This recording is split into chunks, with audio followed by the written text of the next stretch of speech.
Spécial pour BFM TV et effectivement en compagnie de Jean-Luc Mélenchon, président du groupe La France Insoumise à l'Assemblée nationale, député des Bouches-du-Rhône. Bonjour Jean-Luc Mélenchon. Bonjour. Merci d'avoir patienté avec nous pour suivre cette séquence du président de la République de retour d'Argentine qui s'est rendu à l'Arc de Triomphe pour constater les dégâts, se recueillir sur la tombe du soldat inconnu, puis avenue Kléber pour échanger avec les représentants des forces de l'ordre et des commerçants.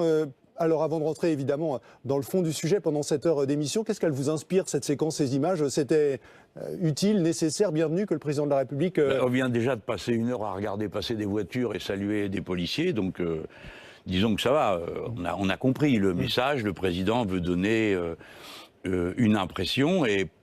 Quelle impression selon vous? Eh bien écoutez, je ne sais pas, parce que personne ne peut croire que ça s'appelle renouer avec le peuple français. De se déplacer à l'Arc de Triomphe sous une protection pareille, de malheureux policiers qui ont déjà dans les bottes plusieurs journées de mobilisation, ce panel absolument masculin de représentants de forces de l'ordre, alors que, comme vous le savez, dorénavant, il y a une mixité des forces de l'ordre, que puis-je dire d'autre? Cette indifférence, il y a des gilets jaunes, alors il est peut-être pas très content de ceux qui sont là, ou il a des mauvaises informations sur eux, mais puisqu'il en est à saluer les policiers, il aurait dû aller à leur rencontre. Bah oui, aller à leur rencontre et puis peut-être échanger quelques mots. Je ne dis pas que ces choses-là se négocient sur les Champs-Élysées. Je crois qu'il y a de sa part une volonté de dramatiser, qu'en gros, ça correspond à la stratégie qui est la sienne. C'est celle du pourrissement.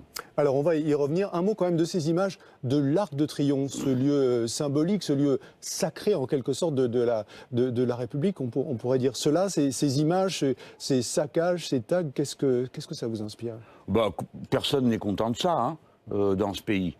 Peut-être ce jour-ci moins qu'un autre, peut-être que vous ne le savez pas, mais le 2 décembre, le soleil se lève dans l'axe de l'Arc de Triomphe. Et savez-vous pourquoi? Parce que c'est l'anniversaire de la bataille d'Austerlitz, où quand même 40 000 Français ont laissé leur peau. Bon, personne n'est content de ça, mais en même temps, on pourra s'interroger sur les conditions qui ont conduit à ces scènes que nous voyons actuellement. Pour ma part, les échos que j'avais, c'était que plus personne ne pouvait sortir de cette place de l'Étoile, qu'elle avait été nassée, et que, en quelque sorte, ceux qui étaient là étant gazés, et on leur a beaucoup projeté d'eau, tournaient en rond. Alors au milieu, bien sûr, vous avez toujours une poignée d'énergumènes qui amènent les choses au-delà du raisonnable. Et donc je ne peux pas dire que ce soit des événements qui nous font plaisir. Non, ce n'est pas le cas. Qu'est-ce qui s'est passé hier à Paris pour vous? Quel est le sens de Écoutez, moi je ne veux pas entrer dans le jeu qui est celui d'un certain sensationnalisme médiatique et qui sert tellement les intérêts à la fois du gouvernement et des plus violents. Non, ce n'est pas l'image de ce qui s'est passé hier. Hier, partout, il y avait des mobilisations bon enfant, au Carrefour, dans les villes. Ici et là, des dérapages. Et c'est là que sont pour vous les vrais gilets jaunes. C'est ça le sous. Vrai, faux. Vous savez, dans les gilets jaunes, c'est par nature un mouvement qui est extrêmement ample. Tout à l'heure, vous le disiez, qui brasse des gens d'opinion totalement différentes, mais qui sont à un moment donné fédérés autour de revendications qui paraissent essentielles. C'est surtout ça qu'il faut comprendre. Et vous avez un signe de la gravité de la situation, à un détail peut-être, mais qui est tellement parlant à mes yeux, c'est le nombre de femmes qui participent à ces mouvements. Quand les femmes se mobilisent, aujourd'hui, les femmes dans la société, ce sont les plus mal payées, les plus précaires, celles qui ont le plus de charges sur le dos. Elles sont donc quotidiennement dans des logiques de survie. Et lorsque, dans une logique de survie, vous décidez d'aller dans la rue, c'est que la lutte devient une logique de survie. Il faut bien que Macron comprenne ça. Il ne faut pas qu'il traite le problème à l'ancienne. Alors, on a les casseurs d'un côté, les représentants que ça arrange d'avoir là, comme fait aujourd'hui l'hebdomadaire macroniste JDD, il a sorti des modérés. Je ne sais pas comment il fait pour les trouver. On va en parler. Oui, des gilets jaunes modérés. Alors c'est parfait.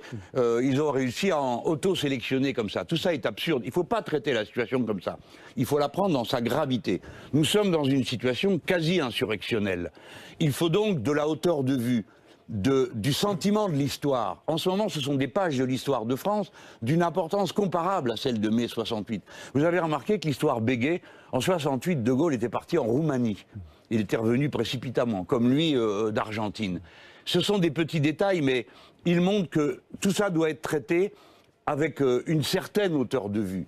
Donc le président a choisi pour l'instant le pire des scénarios, le pourrissement. Ce n'est pas ça qu'il faut faire.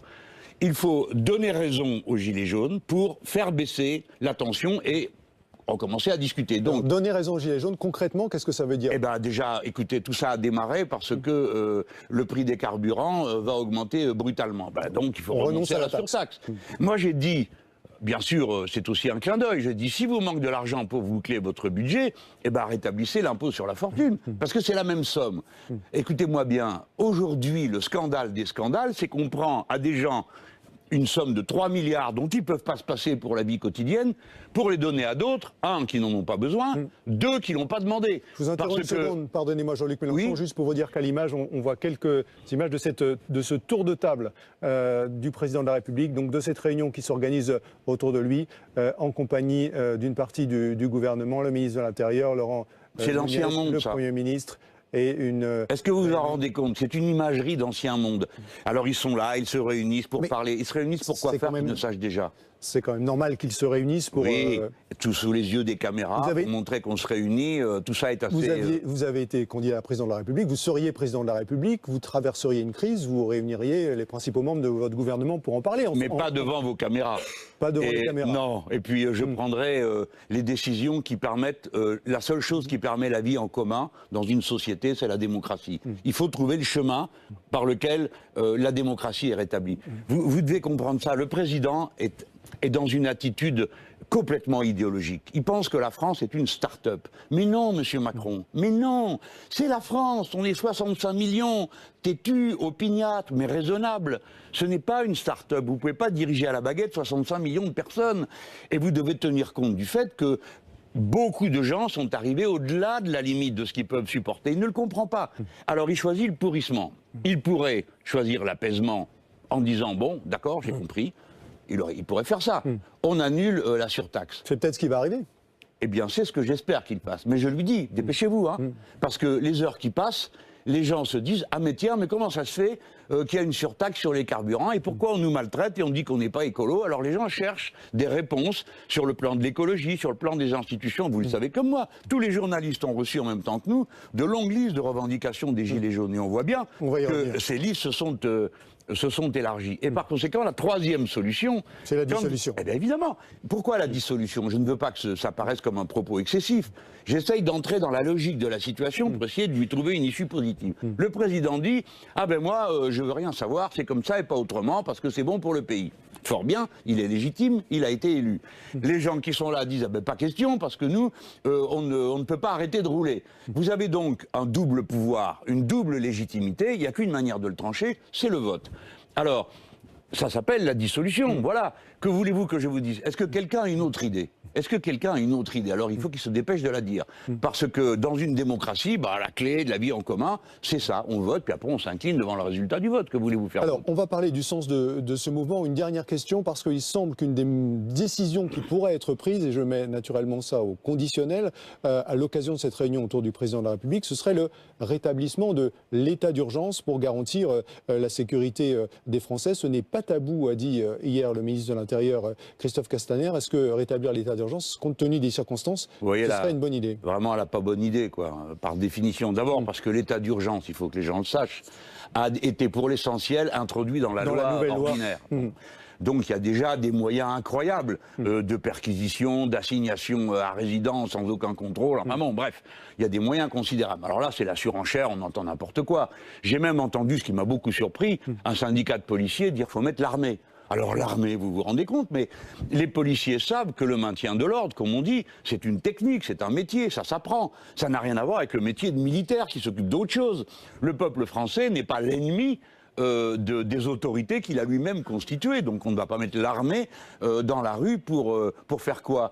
L'armée, c'est pas son métier, elle ne sait pas le faire. Il faut sortir de cette logique de surenchère de violence. Est-ce qu'on a les moyens aujourd'hui de lutter contre les casseurs les plus déterminés? Est-ce que les forces de l'ordre n'ont pas été d'une certaine manière débordées hier? Pas d'une certaine manière, apparemment totalement. Donc peut-être qu'il y a des problèmes dans l'organisation.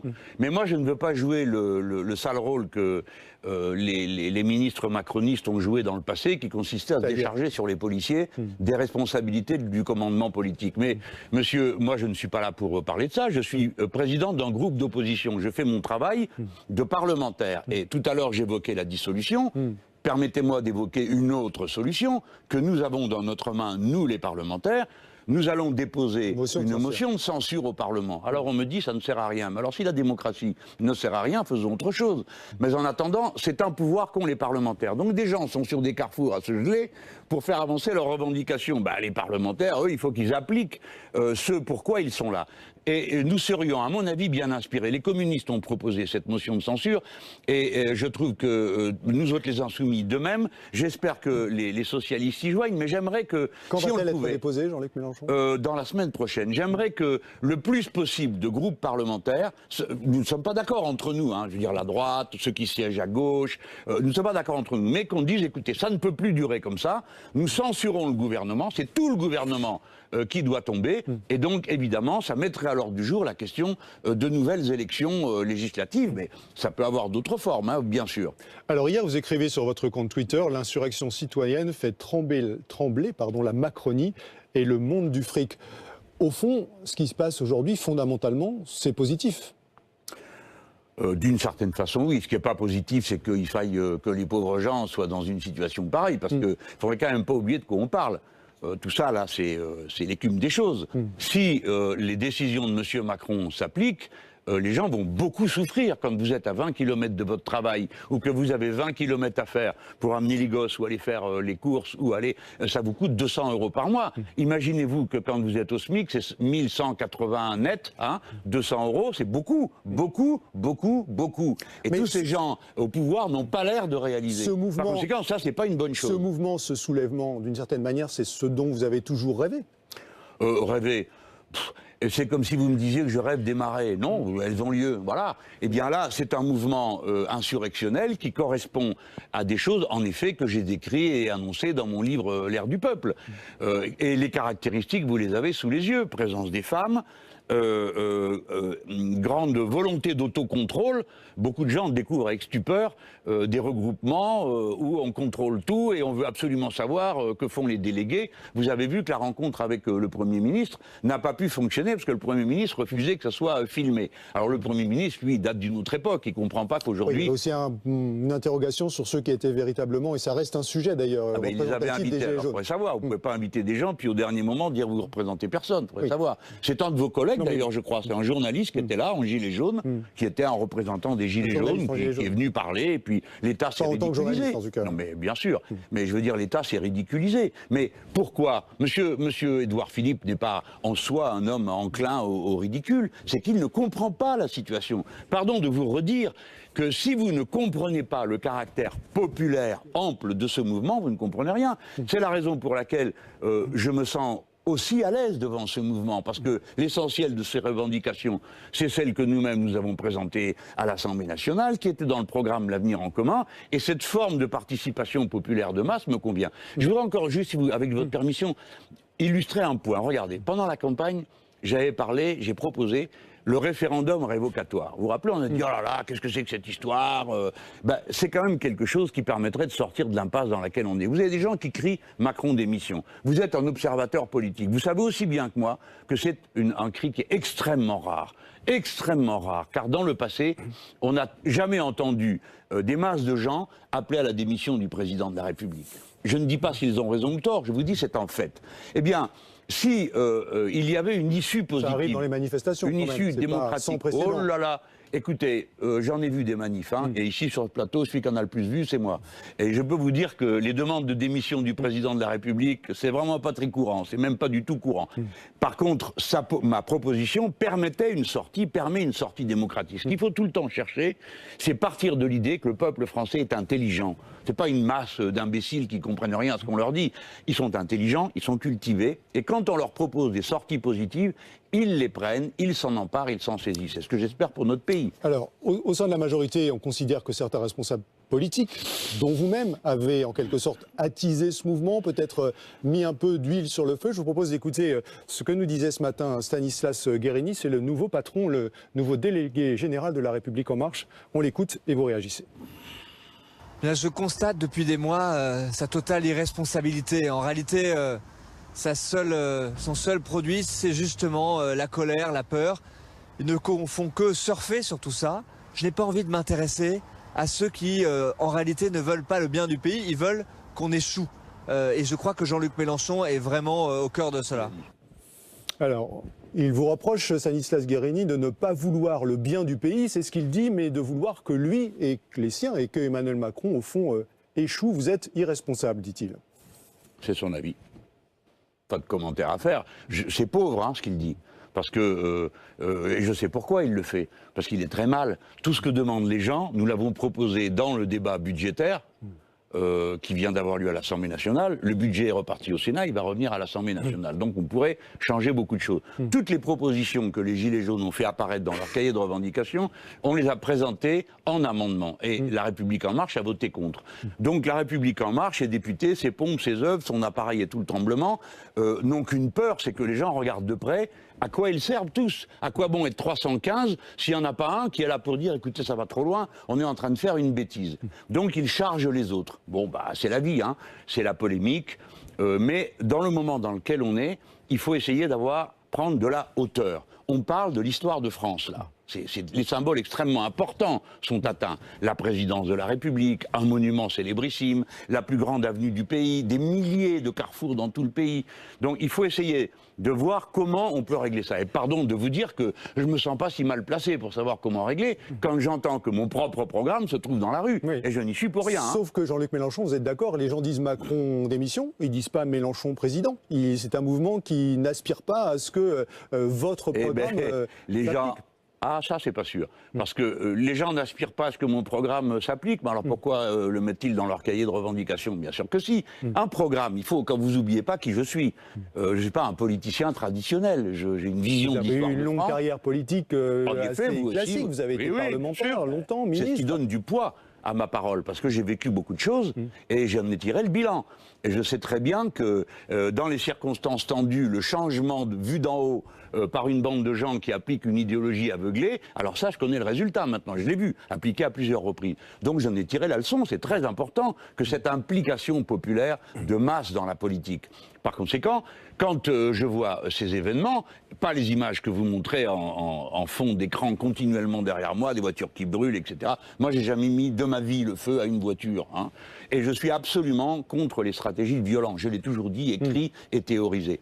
Donc, dans cette circonstance, je ne suis pas gêné du fait que ce mouvement porte mon programme, bien sûr.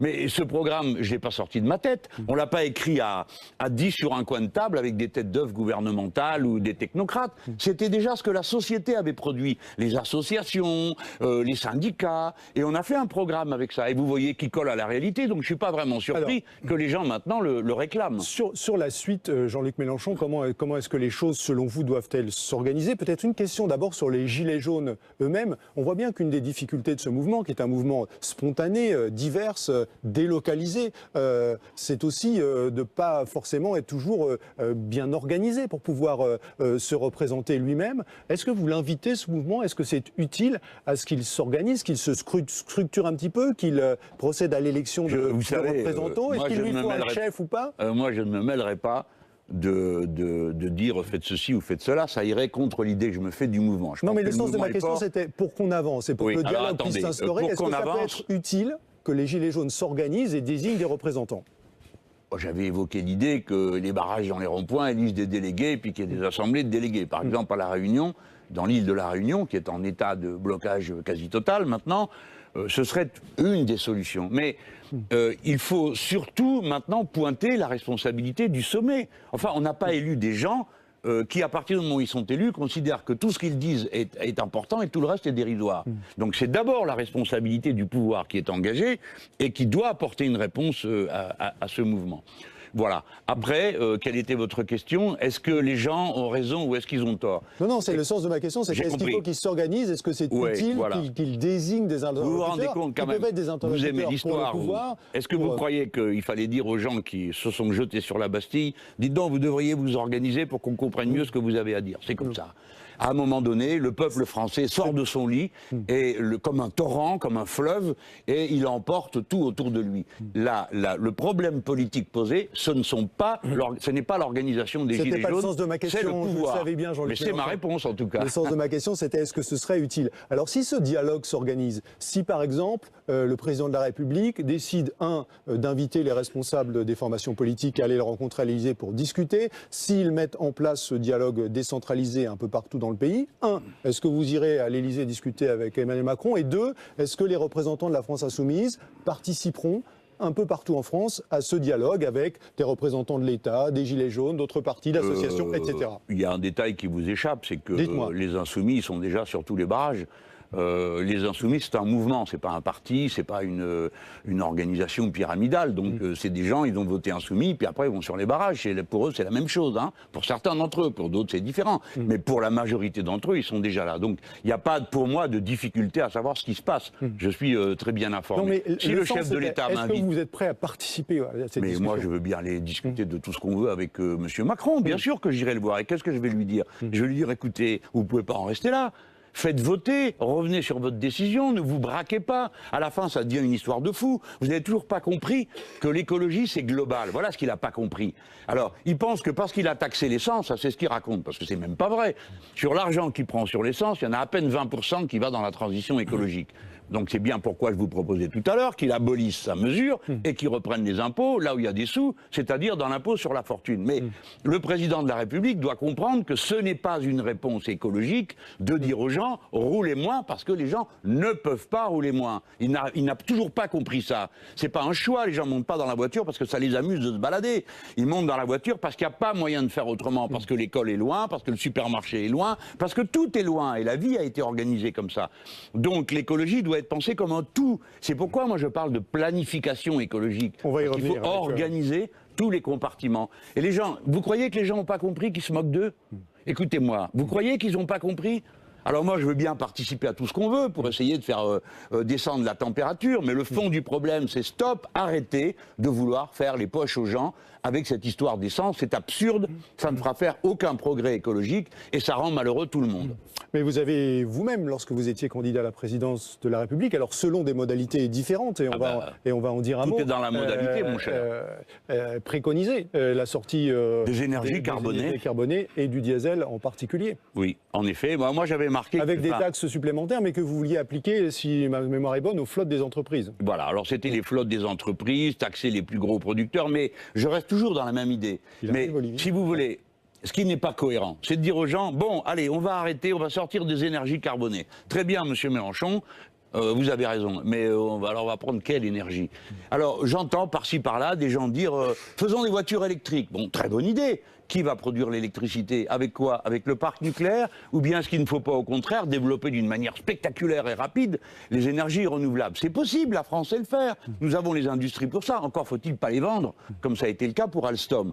C'est pourquoi je vous le redis, c'est un tout que la bataille écologique. C'est pourquoi une politique comme celle dont je me réclame, que j'appelle écologie populaire, j'ai retrouvé ça dans la bouche du président de la République, j'étais tout content, elle part d'abord de l'idée centrale. Écoutez-moi bien, ce n'est pas possible d'avoir une politique écologique avec le niveau d'investissement qui est nécessaire si le MEDEF et les capitalistes de ce pays continuent à se servir des dividendes plutôt que d'investir dans les machines, dans les process de production, dans les bonnes payes aux ouvriers pour qu'ils arrivent à vivre correctement. Ce n'est pas possible, vous le comprenez. Enfin, j'espère. Alors, on y reviendra dans un instant sur ces questions de fiscalité. Jean-Luc Mélenchon, dans quelques minutes avec Edwige Chevrillon. Tout de suite, on passe à la séquence politique au quotidien.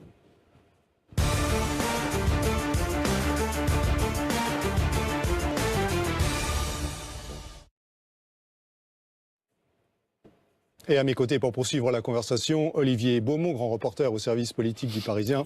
Bonjour Olivier, bienvenue à vous. Bonjour Thierry, merci. Bonjour Jean-Luc Mélenchon. Pour revenir à ce que vous disiez précédemment, vous faisiez référence au référendum. On sait que c'est une proposition que Laurent Wauquiez aussi défend. Il essaie d'avancer un petit peu sur ce sujet-là. Les juristes des Républicains sont en train de travailler là-dessus. Si demain il y avait une question qui était déposée par les Républicains, est-ce que vous la soutiendrez, est-ce que vous l'accompagneriez? Alors, ça va être rapide comme réponse. Nous ne nous occupons plus à l'Assemblée nationale des étiquettes quand nous votons. Nous regardons ce qu'il y a dans les textes. Si quelqu'un propose quelque chose qui correspond à ce qu'il y a dans notre programme, nous ne disons pas « Ah, c'est un tel qui l'a proposé, donc à cause de lui, on n'en veut pas ». Et c'est la raison pour laquelle il nous est arrivé à de nombreuses reprises de voter des amendements des autres, d'avoir d'autres d'ailleurs qui du coup votent pour nous, certains de nos amendements, et nous avons même déposé des recours devant le Conseil constitutionnel ou présenté des amendements en commun, par exemple sur ce qu'on appelle le verrou de Bercy, c'est-à-dire l'autorité pour Bercy de bloquer une enquête financière. Eh bien nous avons présenté des amendements en commun, même avec le MoDem, c'est pour dire. Donc ce n'est pas l'émetteur, c'est l'émission qui compte. La question, elle pourrait être laquelle?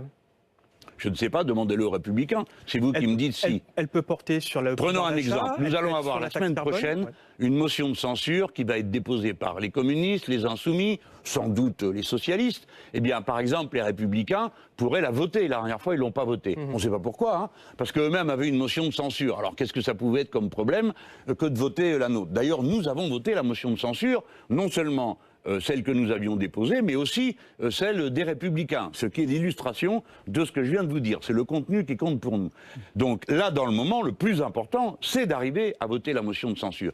Et je vais dire aux gens de la République En Marche depuis ce plateau, vous nous avez assez, comment dire, tympanisé avec le renouveau, la démocratie partout, la nécessité de changer le vieux monde. Ben, c'est le moment ou jamais. Si vous votez la censure, on peut retourner aux urnes. Si vous n'avez pas peur des urnes, alors faites-le.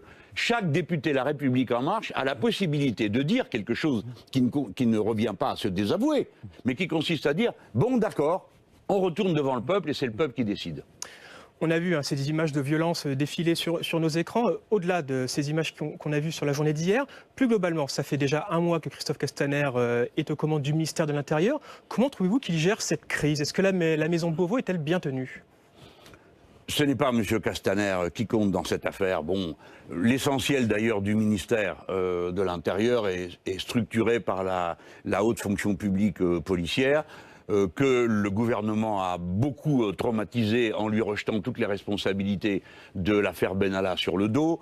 Ils ont cherché à politiser très vite, en fait. Dès la journée du 17 novembre, ils s'en prenaient notamment au groupuscule d'extrême droite qui aurait été alimenté par Marine Le Pen. Oui, oui. Ils ont essayé de mettre très vite... Je ne m'attarde pas trop sur M.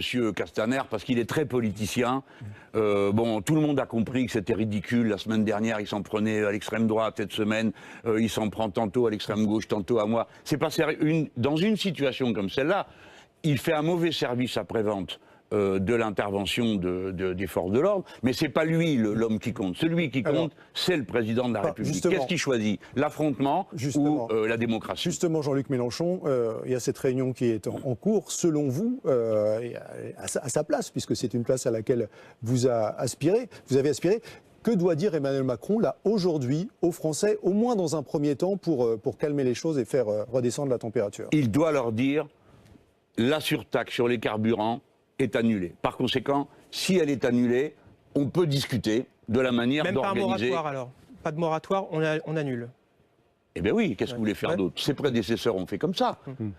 Ses prédécesseurs, M. Chirac ou d'autres, chaque fois qu'ils ont été dans une impasse, ils ont un sentiment démocratique, ils disent ça passe pas, apparemment tout le monde est mobilisé. Vous vous rendez compte de ce que ça représentait pour les gens de passer des heures comme ça sur les barrages en semaine, le week-end? Beaucoup de gens ont fait preuve de courage, de détermination, et c'est des braves gens, ils sont gentils, les voitures qui passent, ils passent du café aux gens, enfin tout ça c'est dans une ambiance comme ça. Il doit les respecter, il doit dire je comprends comprends qu'on ne s'est pas compris, c'est ça qu'il doit leur dire. Et donc, il annule la surtaxe. Et puis à partir de là, la vie reprendra peut-être son cours. Mais s'il le fait trop tard, ça servira à rien. Alors justement, il doit les respecter, c'est ce que vous dites. Vous avez employé tout à l'heure aussi le mot de pourrissement de la situation. Vous étiez hier à Marseille. D'ailleurs, pourquoi vous étiez à Marseille, finalement pas à Paris? Parce qu'on avait compris au départ que vous deviez être présent sur les Champs-Élysées. Peut-être que je ne suis pas obligé de tenir compte de ce que vous avez compris. D'accord. Je suis le président d'un groupe parlementaire et je participe à l'animation d'un grand mouvement.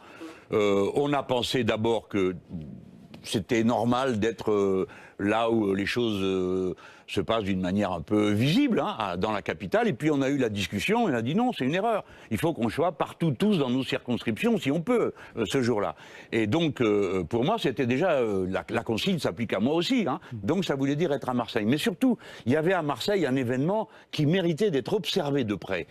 C'est la conjonction des Gilets jaunes, du mouvement syndical salarié, des lycéens qui ont bloqué leur lycée et qui participaient, et des personnes qui ont été expulsées de leur logement, comme vous le savez, à la suite de la grande crise des logements qui s'effondrent à Marseille. Donc il y avait quelque chose, et tout ça avait lieu dans ma circonscription. Alors honnêtement, les gens auraient pu dire, dis donc, mais qu'est-ce que tu fais à Paris? C'est ici que ça se passe, et c'est dans ta circonscription.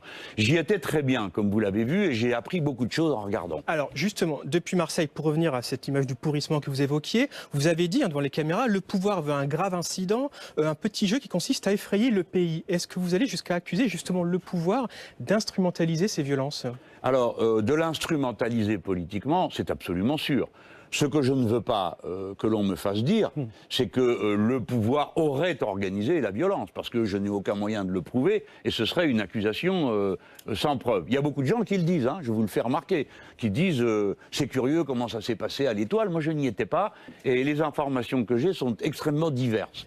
Bon, par contre, l'utilisation politique par le pouvoir, oui, c'est clair, parce qu'il ne parle que de ça. On dirait que le sujet en France, c'est la violence aux Champs-Élysées. Non, le sujet en France, c'est pourquoi des milliers et des milliers de gens ne veulent pas que les carburants soient augmentés parce qu'ils n'en peuvent plus et qu'ils sont à la limite de ce qu'ils peuvent supporter socialement. C'est ça le sujet. Aussi, hein, C'est pas l'Arc de Triomphe. Vous faisiez référence tout à l'heure aux propos que vous avez écrits sur votre billet, sur votre blog vendredi, hein, le fait que selon vous, le programme des Gilets jaunes, finalement, c'est le vôtre. Il y a quand même une élection intermédiaire. Pas tout, hein. Pas tout, non, bien sûr. Mais beaucoup. Bien sûr, non, beaucoup, voilà. c'est vrai. On peut se retrouver. Il y a quand même eu une élection partielle. Pour lui dire, il y a quelques jours, dans l'Essonne, où la France Insoumise, quand même, était en position de gagner cette circonscription. Ça n'a pas été le cas. Vous avez écrit vous-même sur votre blog, peut-être ne sommes-nous pas exempts de responsabilité dans la difficulté à mobiliser. Manifestement, il n'y a pas une grande envie de France Insoumise. Pourquoi, Jean-Luc Mélenchon? Je n'ai pas dû écrire qu'il n'y a pas une grande envie de France Insoumise. C'est moi qui poursuis. Non, mais parce qu'on pourrait croire, vous citiez. Hein, non, mais quand on cite, il faut dire quand s'arrêtent les guillemets. Je ne vais pas vous en vouloir parce qu'il m'est arrivé, moi, d'oublier des fois des guillemets. Et ensuite, on m'a pourchassé pendant des années avec ça. Non, mais ça laisse moi, je pars des réalités. Je passe pas mon temps à dire c'est la faute des autres. Bon, il y a une énorme abstention là-bas. Dans cette élection partielle. C'est quand même incroyable. On est en pleine crise sociale et vous avez que 17% de gens qui vont voter. Alors ça prouve que le pays est en état de grève civique. Bon, ça c'est la première chose. Mais après nous-mêmes, on doit aussi se poser des questions. Est-ce qu'on a tout fait ce qui était en notre pouvoir pour motiver les gens à aller voter? Alors j'ai pointé des erreurs qu'on a fait, mais je le dis en toute amitié pour ceux qui les ont fait, qui se sont dévoués dans cette campagne. Il y a quand même une espèce de vieux mythe, en tout cas là-bas dans cette circonscription, on a parlé de gauche rassemblée, c'était le grand titre. Ben, c'est une erreur parce que la gauche rassemblée, c'était précisément le slogan du maire d'Évry qui se présentait sous l'étiquette La République en marche. Pardon pour nos téléspectateurs qui ne connaissent pas les aventures de la vie politique à Évry, mais la gauche rassemblée à Évry, c'est la confusion. Là-bas, il y a des partis d'opposition et des partis de majorité. Il fallait être l'incarnation de l'opposition, mais c'est facile à moi de le dire après coup et de l'extérieur. Mes amis sur le terrain ont fait du mieux qu'ils ont pu, mais pour un démocrate, l'art politique ne consiste pas seulement à pavoiser dans les réussites. Il faut aussi savoir assumer les échecs, les reconnaître et les analyser. C'est dur d'être un chef de parti, de faire de la politique en ce moment, avec ce mouvement qui veut échapper à tout prix, justement, à cette politique. Ce mouvement, il ne peut être ample qu'à la condition de n'appartenir à personne. Et comme moi, je souhaite que ce mouvement aboutisse et réussisse, il suffit de lire tout ce que je peux écrire depuis au moins 2 ou 3 ans sur les processus de révolution citoyenne. Moi, ça me convient. Ce n'est pas difficile d'être un responsable politique quand votre programme est porté par des milliers de gens dans la rue et quand, pour l'essentiel, vos amis sont comme des poissons dans l'eau dans le mouvement. Moi, ma vie n'est pas dure en ce moment, hein, je vous le promets. La vie n'est pas dure. Pourtant, on a beaucoup parlé de la France Insoumise ces derniers jours avec des mots qui reviennent, une crise au sein du parti. Il y a eu d'abord, c'est pas un parti, ça commence mal. C'est un mouvement. Ah bah oui, voilà. Ça fait une grosse différence. On n'en a pas beaucoup parlé. On en a surtout parlé dans Le Parisien, qui est un journal qui nous est hostile, puisque vous n'avez pas publié un article. Non, mais attendez, pourquoi je dis hostile? C'est pas pour vous être désagréable, mais c'est pour dire qu'au moins de temps en temps, vous pourriez faire un article qui dit tiens, c'est intéressant ce qu'ils disent, ou tiens, ils ont une méthode qui est un peu nouvelle. Non, vous faites que des articles à charge, donc on en a parlé dans votre journal. Non, dans toute la presse écrite. Bref, juste une question par rapport à ça. Il y a eu un certain nombre de départs quand même par rapport à la constitution de la liste aux européennes, avec des personnalités qui reprochent un fonctionnement clanique de votre mouvement. Qu'est-ce que vous répondez à ces gens qui vous disent cela? Ben, je vais répondre. Je vous remercie d'abord de me poser la question. Il s'agit de 5 personnes. Nous sommes 500 000 au mouvement. Ce sont des personnalités de votre mouvement. Oui, ben, des personnalités, il y en a plein. Vous savez combien il y avait de candidats? 700. Voilà, non, 632. Ah, pardon. 632 candidats. On a donc trié 632 personnes dont vous admettrez avec moi, juste un instant, hein, qu'elles sont d'égale dignité. Elles apportent toutes quelque chose à la vie. Bon, on a créé un comité, fonctionnement clanique. Les mots que vous employez sont forts. Le clan, en l'occurrence, a consisté à tirer, à faire un comité électoral de 32 personnes, dont 18 sont tirés au sort. Et je ne me suis jamais mêlé de la liste. Les gens dont vous parlez, les 5 là, ils ont passé leur temps à m'envoyer des messages pour dire tu dois intervenir, ça ne peut pas se passer comme ça. Ils sont 5, ils veulent être dans les 10 premiers. Monsieur, je vois que vous vous intéressez de près à nos affaires, donc dites-moi quelles sont les 5 personnes qui, à votre avis, doivent être retirées de la liste pour qu'on puisse y mettre les 5 précieux dont vous me parlez. Les 2 qui étaient sur la liste n'étaient pas en position éligible. Les 2 qui ont été évincés cette semaine. Oui, peut-être que ceci explique cela. Bon. Merci Olivier. On va être rejoint dans un instant par Edwige Chevrillon. Vous aviez la tâche difficile hein, d'amener de la politicaille au milieu de grands événements. J'ai essayé de vous rendre la chose agréable. Alors on va revenir sur ces grands événements et avec Edwige Chevrillon dans un instant. On va notamment parler écologie et fiscalité. Jean-Luc Mélenchon, le temps qu'Edwige nous rejoigne, un commentaire quand même sur une image. On parlait tout à l'heure de cette image de l'Arc de Triomphe et on a vu aussi, et c'était important de le rappeler, de le préciser, ces gilets jaunes qui étaient autour de la tombe du soldat inconnu et qui en quelque sorte l'ont protégée pour qu'elle ne soit pas dégradée. À ce moment-là, vous pensez quoi? Ben, d'abord que j'aimerais bien que vous montriez aussi des images plus sympas. Ça, c'est bien déjà de montrer des gilets jaunes en train d'essayer de faire une protection autour de la flamme. Je vous l'ai déjà dit tout à l'heure, personne ne peut être content que les choses tournent mal dans un lieu qui est un peu symbolique de la France elle-même. Bon. Même si, bien sûr, les guerres ont toujours été un sujet de grandes discussions entre Français. Mais disons que c'est un symbole commun. Donc personne n'est heureux quand un symbole commun est maltraité. Voilà ce que j'ai à en dire. Et je vois qu'il y a ces gens autour qui essayaient de montrer que bon, ils voulaient marquer l'appartenance en commun à tout ça. Voilà ce qu'il y a à dire. Il n'y a rien de plus. Et puis ils ont aussi aidé des commerçants à s'abriter. Ils ont aussi aidé des policiers. Ça prouve que, oui, j'ai vu une vidéo où on voit des gens ramasser un policier. Le malheureux était tombé et il aurait été tout à fait détestable qu'il soit malmené. Il y a eu des choses très très très douloureuses.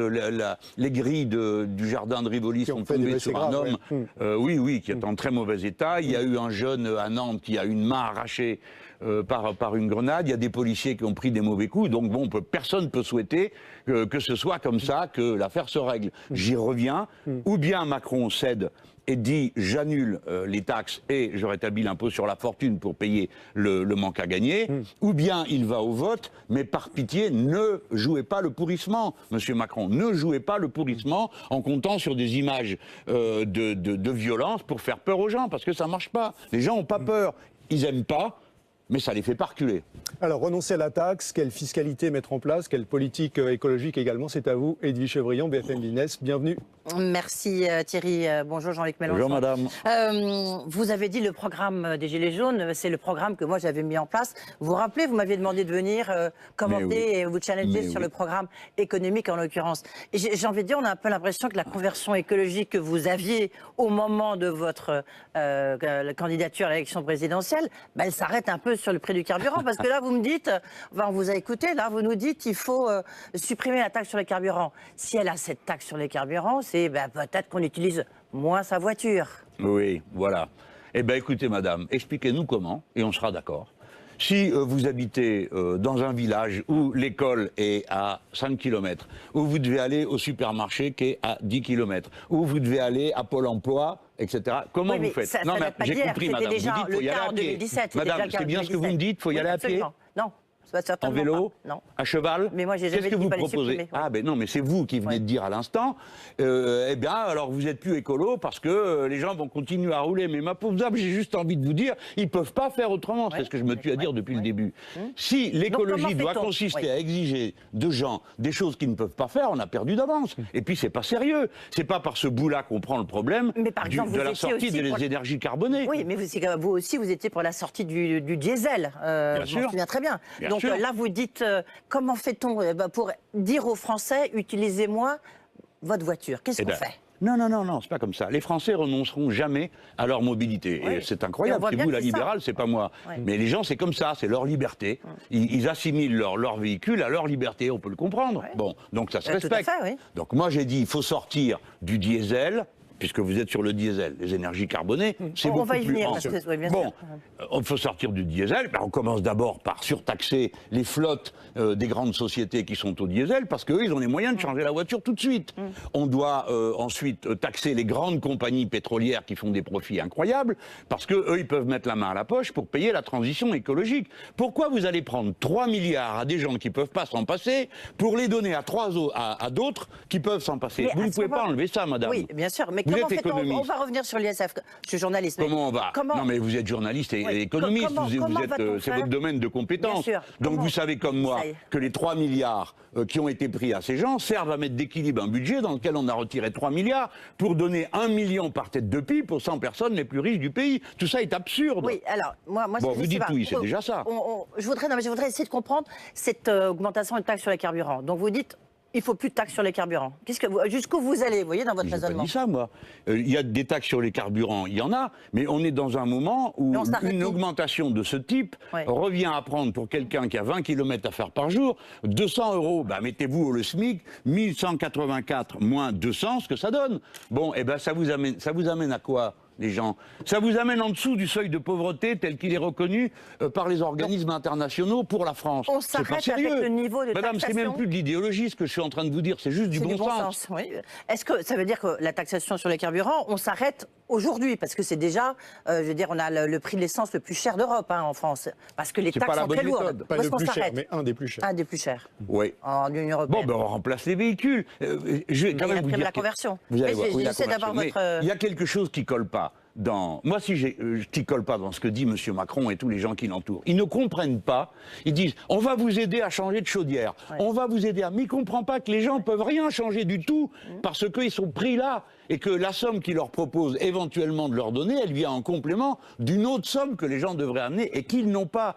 Donc les gens ne comprennent rien à ce qu'il dit et ça les rend Donc, ça enragés veut dire, de dire Jean-Luc il ne comprend Mélenchon, rien à ce qu'il faut- qu'on vit. il Les faut gens sont dans changer une. Pardon. Ça veut dire qu'il faut changer de Complètement de braquet et de. Il faut de meilleurs salaires, il faut de meilleurs minima sociaux, voilà les choses simples avec lesquelles les gens ordinaires font leur petit va bonheur. revenir Mais ce évidemment n'est sur pas le augmenter SMIC. la prime à la conversion, ce n'est pas augmenter les primes pour les chaudières, c'est le revenu global. Et s'il y a des sous pour faire tout ça, convertissons, mais c'est pas ça le précisément. sujet. Non, mais- Si vous voulez sortir des En ce moment, il y a la voitures... COP24 qui vient de s'ouvrir. Vous savez, la conférence sur le climat qui s'était passée en France avec l'accord de Paris. On voit bien qu'il y a une urgence climatique. Est-ce que ça veut dire que vous abandonnez, vu l'état de la France, vous abandonnez Le toute contraire. conversion écologique? Le contraire, mais avec une toute autre méthode. Non, mais Ouais. c'est le contraire. Moi, je propose de prendre l'affaire à bras-le-corps et de dire maintenant, on organise la transition écologique. Donc, article 1, comment on fait la transition énergétique? Il nous faut mettre des milliers d'éoliennes en mer, des milliers d'hydroliennes sur les fleuves de France. Avant, ça s'appelait des moulins. Pour ça, il faut Mais des en sommes attendant, considérables vous êtes pour les d'accord investir. en Attendez, attendant, madame, ça va laissez-moi augmenter terminer. le prix de Cela fera l'électricité. travailler Donc, on se des retrouve avec la millions même de équation. gens qui iront au travail, qui auront des salaires, qui vont donc, à partir de là, relancer l'activité générale. Après, nous devons modifier tous les compartiments de la C'est ce que vient production, les d'annoncer déchets, Emmanuel Macron la dans sa manière PPR. d'emballer. Pardon? C'est ce que vient d'annoncer Emmanuel Macron. C'est quand même un investissement considérable sur les énergies renouvelables. Ah bon? Et en attendant, Mais vous le prix de plaisantez, l'électricité, il va augmenter. Bah non. Non, vous c'était mardi sur plaisantez. Grand C'est pas, Discours. il met pas une somme considérable sur la transition écologique, il met rien du tout. mais Dans là- tous les ministères qui ont à voir avec l'écologie, tout baisse. Le nombre de personnes et les moyens de récupérer de l'argent, il les fait baisser.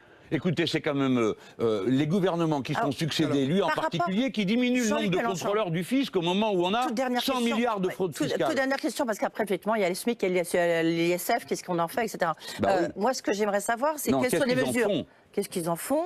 Ça, c'est sûr. Eh bien, on pourrait leur poser la Et puis question. surtout, On faut-il vous a le donné 3 rétablir. milliards, qu'est-ce que vous en avez fait? Voilà. Rien. Ils se Et sont juste les servis. mesures concrètes par rapport à la voiture, l'utilisation de la voiture, changement de voiture, qu'est-ce que vous préconisez? Je n'ai pas compris. Le cheval, le bourricot, Ben, je sais la pas. bicyclette Non, ou aller mais à pied. Enfin, ouais. écoutez, soyons sérieux. Qu'est-ce que je préconise? je préconise qu'on roule dans d'autres conditions, ça prend du temps. N'allez pas raconter aux gens que c'est parce que vous les taxez qu'ils vont rouler moins, ce n'est pas vrai. On peut mettre d'autres véhicules, on peut les alimenter différemment, on peut faire des véhicules à hydrogène, c'est une ressource naturelle, facile à fabriquer. On peut faire des véhicules électriques à la condition d'avoir fait la transition énergétique, parce que pour 1 million de voitures électriques, c'est une centrale nucléaire, c'est ça que vous voulez? Donc, il faut aller une plus centrale lentement. nucléaire de plus? Bien sûr que non. Donc il faut puisqu'on en est à les fermer. Donc il faut plus de temps. Il faut du temps, plus mais il faut lentement. surtout une vision globale et tout prendre en même temps. Nous autres, les Français, nous sommes capables de changer des choses en un temps record. Nous sommes une nation technicienne. Rappelez-vous qu'on a installé le nucléaire en 10 ans. Donc c'est bien le diable si en 5 ans, on n'arrive pas à réduire toutes ces productions anti-écologiques. Ce n'est pas si compliqué que ça à faire. Alors, la géothermie, c'est compliqué à faire? Non, ça Ben marche, oui, ça c'est commence à compliqué. marcher. Vous savez pourquoi? Parce qu'il faut des aciers fins. Vous savez où sont les aciers fins? Eh ben, ils sont plus produits dans la vallée de la Fench. Tout se tient. Bon sang, c'est moi qui ai raison depuis 10 ans. Et voilà le résultat où ça mène des Jean-Luc petits Mélenchon, trucs ponctuels où on refuse de voir les Tout ce choses que dans vous leur dites. globalité. Tout ce que vous dites, la seule chose, c'est qu'effectivement, on se rend compte que ça sera plus long que, en tous les cas, l'accélération que souhaitait le gouvernement. Il a visiblement été un peu trop Il y vite. a intérêt à se On est dépêcher, bien hein, d'accord. parce que le climat, lui, il n'attend pas. Hein. Jean-Luc Mélenchon, l'ISF, vous dites qu'il faut le rétablir, l'ISF. Est-ce que vous pensez que c'est vraiment la solution à cette crise? C'est pas forcément demandé, du reste, dans le programme des Gilets jaunes. Si, il y en a. Des modérés, il y en a. Oui, oui. Voilà. Oui, oui. Et pas celle qu'on a, dont on parle Moi, j'ai pris aujourd'hui, l'ISF, madame, parce que je suis un militant, j'essaye de montrer que c'est Justement, possible. ouais. Non, mais j'essaye de montrer que c'est possible. On nous dit, il va manquer 3 milliards dans le budget de l'État. Je dis, vous les trouvez là, ils y étaient. On n'est plus à ça près, oui, on n'est plus à ça près. de toute manière. Comment on n'est plus à ça près? Bien sûr que si, on essaye quand même de faire des choses qui tiennent debout. Mettez-vous à la place d'un très Et riche, justement, c'est est-ce que difficile c'est pour pas de vous. l'idéologie sur l'ISF? Parce que si les Gilets jaunes ne demandent pas forcément tous, alors c'était des Gilets jaunes modérés, nous sommes bien d'accord, tous ne demandent pas... Vous avez trouvé des nuances, des gilets jaunes modérés, des oui, excessifs. c'était la tribune dans le journal du dimanche. Non, donc vous voulez dire les gilets jaunes compatibles avec le JDD, c'est pas pareil. D'accord. Oui, donc on n'est pas là pour faire le procès du journal du dimanche. Qui est Non, mais c'est important. vous qui le. Mais moi, je fais pas le procès. Je constate qu'un journal a découvert des gilets jaunes modérés. Je les félicite. Ils les ont élus, je suppose, d'une manière clanique. La principale revendication, c'est l'augmentation du pouvoir d'achat, c'est la suppression de la taxe carbone, vous avez raison. Là-dessus, on est là, ce sont des revendications des gilets jaunes. Plus que le rétablissement de l'ISF. Mais il ne faut pas que ça vous rende malheureuse. Moi, j'en sais rien. Je propose de rétablir l'ISF parce qu'ils ont les moyens. On leur donne 1 million. Les 100 personnes les plus riches du pays ont pris 1 million. Est-ce qu'elles les ont demandées, madame? Pardon, je voudrais vous poser la question. Est-ce que vous vous souvenez de Carrefour bloqué par des millionnaires en train de dire « ça suffit, nous attendons avec impatience de pouvoir investir, donc s'il vous plaît, rendez-nous l'ISF ». Mais vous avez vu, Non. Jean-Luc Mélenchon, Et d'ailleurs, pardon, les gens qui ont pris cet argent, ces 3 milliards, n'en ont pas mis un copec dans la production Justement, réelle. Il y a un député, Vous le savez comme moi, il y a un ça. député Bruno Bonnel, donc, qui est élu chef d'entreprise, du Quand reste, la c'est République M. en marche. Bruno Bonnel, c'est intéressant, mais quand c'est Mélenchon, non. Non, pas du il tout. dit comme moi, il dit qu'il très faut bien, je suis regarder content. si effectivement la théorie du ruissellement a produit ses effets. Mais madame, Donc, vous le savez, vous connaissez la réponse parce que vous passez votre vie à étudier ça. Vous savez très bien que c'est pas vrai, que ça n'a pas ruisselé. Ça a Que été bon ces pour gens, l'image au de la lieu de le France. mettre dans la production réelle, l'ont mis, c'est normal, ils essayent de valoriser leur capital. Ils l'ont mis dans la sphère financière, Ça a donc été bon pour personne n'en a l'image vu. de la France, ça a été bon pour l'image de la France sur les investisseurs internationaux. Comme il nous reste peu de temps. L'image de la France auprès de qui et pourquoi faire? Auprès des pour qu'ils viennent investir en France, ça a été très bon pour l'image de la France. En L'ISF tout cas. supprimé? Oui. Eh ben alors, pardon de vous dire que je n'en crois pas un mot. Ouais. Les gens raisonnables, non mais écoutez-moi, Attendez, les gens laissez-moi. raisonnables qui sont des propriétaires d'entreprises, qu'est-ce qui les intéresse? C'est pas l'ISF, c'est est-ce qu'il y a un marché? Est-ce que le carnet de commandes va être plein? Est-ce qu'il y a les ouvriers qui sont capables de faire le boulot? Est-ce qu'il y a la distribution? Tout ça, il y a dans la France. Si vous voulez pas investir en France, allez investir là où il n'y a rien, où il n'y a pas de route, où il n'y a pas de gens qui sont éduqués, où il n'y a pas de sécurité sociale et où les malades meurent au travail. Ce n'est pas vrai. La masse de l'investissement étranger vient en France pour les raisons de la compétitivité globale de la France. Ses routes, son électricité garantie, pour l'instant, parce qu'avec la vente des barrages électriques, vous allez bientôt vous marrer. Vous allez voir comment tout ça va aussi tourner à la catastrophe. Merci Edwige, merci beaucoup Jean-Luc Mélenchon d'avoir été aujourd'hui l'invité de BFM Politique. Merci d'avoir patienté pour cet horaire inhabituel. Oui, mais j'ai vu des jolies voitures pendant une heure, et le président qui dit bonjour aux uns, aux autres. On n'a pas vu. Vous avez vu qu'il n'y avait pas un seul policier femme? Je sais, si vous l'avez vu. Mais oui, mais les gens n'ont rien. Vous voulez voir un exemple du fait que les gens ne comprennent rien ce qui se passe? L'autre jour, il y avait un grand journal quotidien, il est parti, votre collègue, celui de Parisien. Il met 7 personnes gilets jaunes, 7 hommes. Mais oh là, faut atterrir, faut revenir dans la réalité comme elle est aujourd'hui. Merci Jean-Luc Mélenchon, vous restez avec nous bien sûr, on poursuit cette journée spéciale.